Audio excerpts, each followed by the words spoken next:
Magandang araw, ako po si JM De Jesus para sa Pasada Balita ngayong alas 12. Nagsagawa ng special training ang iba't ibang mga otoridad kasama ng Australian Federal Police o AFP sa tanggapan ng Bureau of Customs Port of Clark nitong October 17.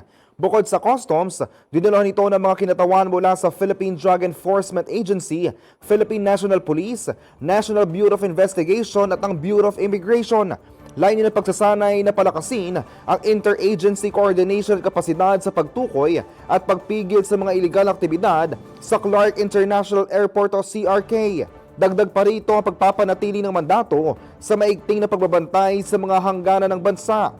Sa pulong, tinalakay ni Detective Sergeant Kathleen Orlers ng Australian Federal Police ang kahalagahan ng international cooperation laban sa kalakalan ng iligal na droga. Importante raw ang palitan ng impormasyon, pandaigdigang kolaborasyon at joint enforcement operations para sa epektibong pagbuwag ng transnational criminal networks. Ibinahagi rin ng kapulisan mula sa Australia ang kanilang mga best practices, interdiction techniques at profiling methods upang mapatatag ang proseso ng mga lokal na otoridad at palakasin ang ugnayan sa airport security operations sa CRK at karatig ng mga lugar. Kinilala ng mga otoridad ang importansya ang pinagkaisang training at partnership para matiyak na may sakatuparan ng mga pulisya at batas laban sa krimen lokal man o international at maproteksyonan ang taong bayan.